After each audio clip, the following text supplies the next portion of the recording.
Back answer मतलब उल्टा जवाब नहीं दिया होता तो उसका भी मूड अच्छा होता। तो हमको ये सिखाया जाता है कि हमको पोलाइट रहना चाहिए, मैनर्स के साथ चलना चाहिए एंड कर्टियस होना चाहिए। Courtesy and good manners change the world. ये थी first story. Okay, second story, story of a polite conductor. अब कंडक्टर्स को हम कैसे समझते हैं, बहुत ज्यादा रूड होते हैं, हमको अपना पर्सनल दुश्मन समझते हैं। उनको ऐसा लगता है कि हम जब भी बस में ट्रैवल करेंगे तो हम बिना टिकट के पैसे दिए चले जाएंगे। ये एक हमारे नजरों में इमेज बनी हुई है कंडक्टर की, लेकिन ये एक पोलाइट कंडक्टर की स्टोरी है। देखो कैसे। Conductors always have a discriminating title as they regard passengers as their natural enemies. One day, writer jumped onto a bus and realized he forgot his wallet and money. Told the conductor with fear, but conductor was kind and gave him the ticket. अब एक दिन क्या होता है, writer मतलब जो ये हमको स्टोरी बता रहा है वो कहता है कि वो बस में चढ़ जाता है बिना, एंड उसको रियलाइज होता है कि उसने पैसे नहीं लिए, वॉलेट नहीं लिया। तो वो बहुत डर डर के कंडक्टर को बताता है कि मैं अपना वॉलेट भूल गया। कि उसको डर क्यों लगता है, क्योंकि उसको लगता है कंडक्टर है, वो मुझे डांटेगा, उसको लगेगा कि मैं फूल बना रहा हूँ उसको। लेकिन कंडक्टर जो रहता है वो बहुत ही ज्यादा पोलाइट रहता है। वो कहता है कि कोई बात नहीं, तुमको जहां भी जाना है मैं तुम्हें वहां की टिकट दे देता हूँ, डोंट वरी। तो राइटर को बहुत ज्यादा शॉक हो जाता है कि कंडक्टर इतने अच्छे से बिहेव कैसे कर रहा है। एंड वो पूछता है कि कंडक्टर से कि ठीक है, नेक्स्ट टाइम मैं तुमको तुम्हारे पैसे कब लौटाऊं। तो कंडक्टर कहता है कि हम जल्द मिलेंगे, तो जब भी मिलेंगे तब तुम मुझे मेरे पैसे लौटा देना। अब कुछ दिन बाद वापस से राइटर एक बस में जाता है and his sensitive toe was trampled. Sensitive toe was trampled का मतलब पैर की सबसे छोटी उंगली पे किसी ने पैर रख दिया बहुत जोर से। तो राइटर की पैर की सबसे छोटी उंगली में किसी ने पैर रख दिया होता है। तो राइटर को बहुत ज्यादा गुस्सा आता है, बस में बैठा हुआ होता है वो। तो जब वो ऊपर मुड़ के देखता है तो वो वही कंडक्टर होता है जिसने उसकी हेल्प की होती है। तो इंस्टेड ऑफ गुस्सा करने के बजाय राइटर बोलता है कि इट्स ओके, कोई बात नहीं। लेकिन फिर भी बस कंडक्टर उसको बहुत पोलाइटली सॉरी बोलता है एंड राइटर भी उसको माफ कर देता है क्योंकि वो बहुत पोलाइट होता है कंडक्टर। अब राइटर जो रहता है वो थ्रू आउट मतलब बस में जितनी भी देर रहता है वो कंडक्टर का जो बिहेवियर रहता है वो दिखता है। तो छोटे लोगों के साथ मतलब बच्चों के साथ जो कंडक्टर रहता है वो एक फादर की तरह बिहेव करता है, फादर फिगर की तरह बिहेव करता है। एंड बूढ़े लोगों के साथ ही बिहेव लाइक अ सन। तो वो देखता है कि कैसे एक बस कंडक्टर जिसका एक डिस्क्रिमिनेटिंग मतलब बहुत ही अजीब सा टाइटल है कि हम उसको रूड मानते हैं, वो एक्चुअल में बहुत ज्यादा पोलाइट निकलता है इसमें। तो यहाँ पे ये बताया गया है, लास्ट पॉइंट देखो।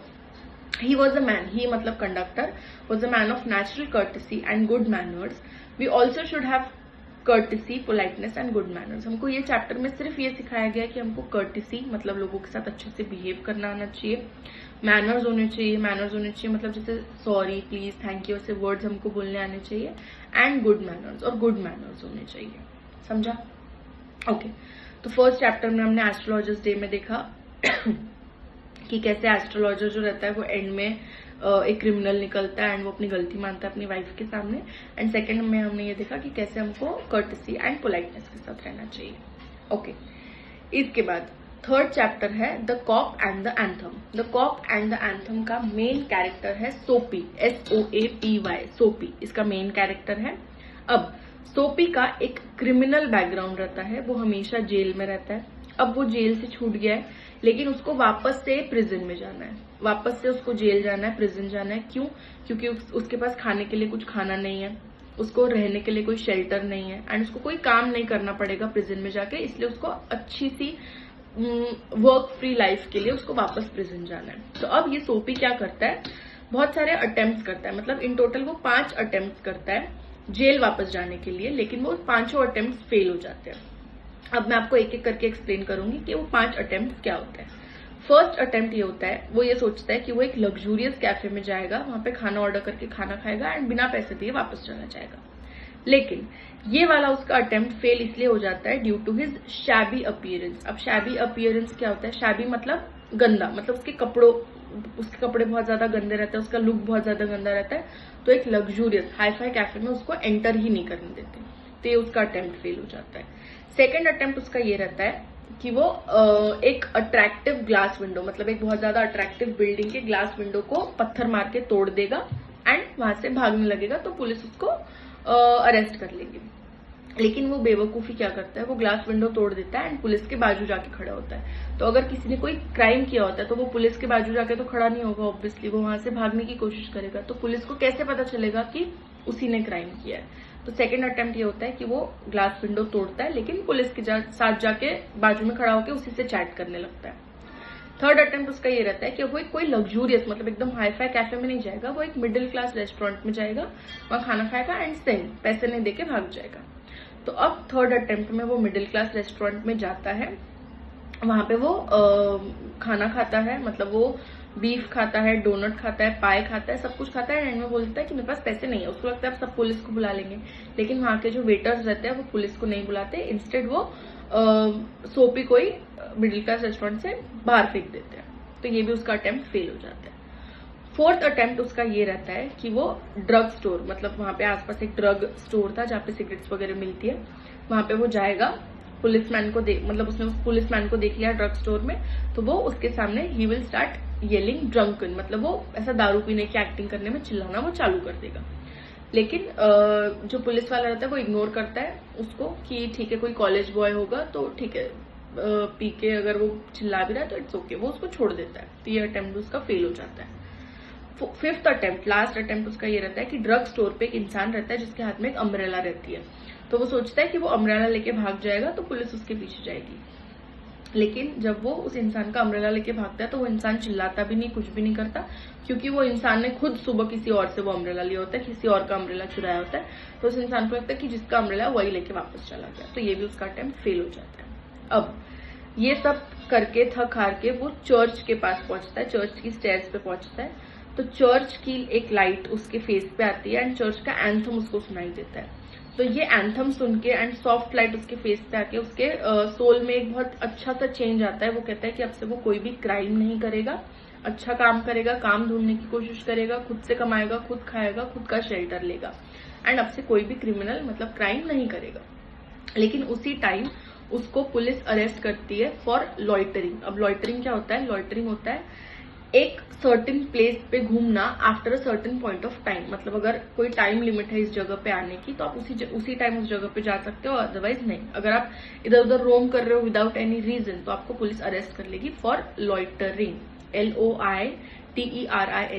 तो सोपी को एंड में लॉइटरिंग के लिए अरेस्ट कर लिया गया एंड नेक्स्ट डे उसको 3 months की सजा सुनाई गई इन द प्रिजन। समझा सबको?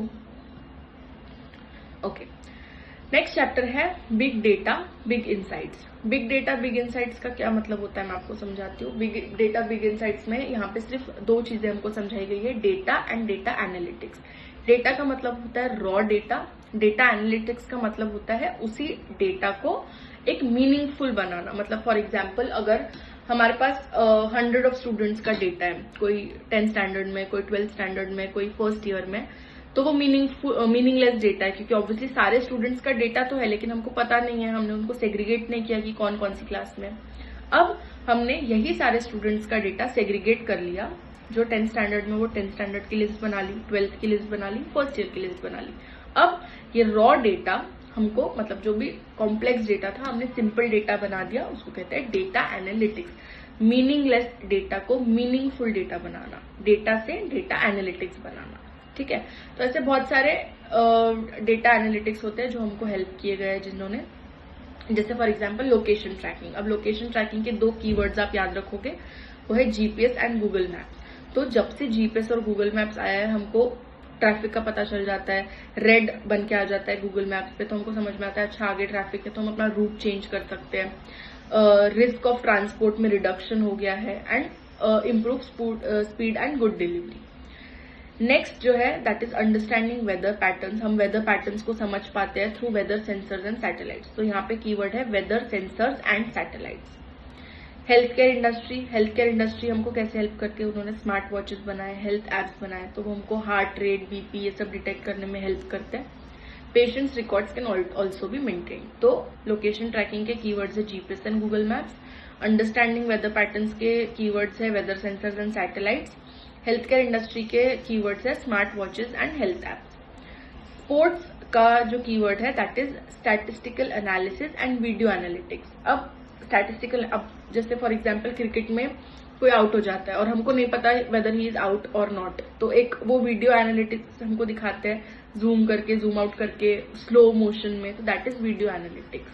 तो ये हमको स्पोर्ट्स में हेल्प करते हैं। तो स्पोर्ट्स का जो कीवर्ड है that is statistical analysis and video analytics. Fifth है एडवर्टाइजिंग। एडवर्टाइजिंग का है social media apps keep tracks of the user behaviour and advertise. For example कभी कभी आपको इंस्टाग्राम पे मिंत्रा की एड्स आती है, तो वो होता है सोशल मीडिया एडवर्टीजमेंट। तो यहाँ पे कीवर्ड है सोशल मीडिया एप्स।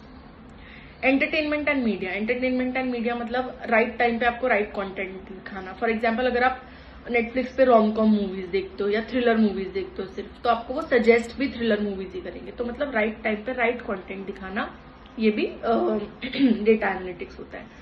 तो एंटरटेनमेंट एंड मीडिया का जो कीवर्ड्स है that is Netflix and YouTube. जिसके नोट्स में नहीं लिखा है वो लिख लो, नेटफ्लिक्स एंड यूट्यूब। लास्ट होता है एजुकेशन इंडस्ट्री। जैसे मैंने पहला एग्जांपल दिया था, अगर डेटा है लेकिन स्ट्रक्चर्ड नहीं है तो it is of no use. तो स्ट्रक्चर करना डेटा एक्सेल शीट्स में, वो आता है काम एजुकेशन इंडस्ट्री में। तो this is very easy chapter, big data big analytics. आपको कुछ याद नहीं रखना है, डेटा याद रखना है, डेटा एनालिटिक्स याद रखना है। डेटा मतलब कॉम्प्लेक्स डेटा, डेटा एनालिटिक्स मतलब सिंपल डेटा।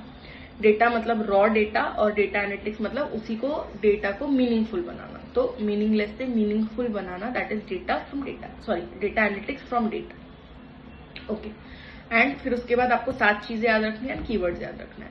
तो लोकेशन ट्रैकिंग का GPS Google maps, understanding weather patterns का weather sensors and satellites, health care industry का smart watches and health apps, sports का statistical analysis, video analytics, advertisement का social media apps, entertainment and media का Netflix and YouTube, and education industry का Excel sheets. तो हमने अभी यहाँ पे 4 चैप्टर्स कवर किए।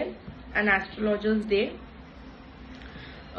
उसके बाद हमने किया on saying please, the cop and the anthem, big data big insights.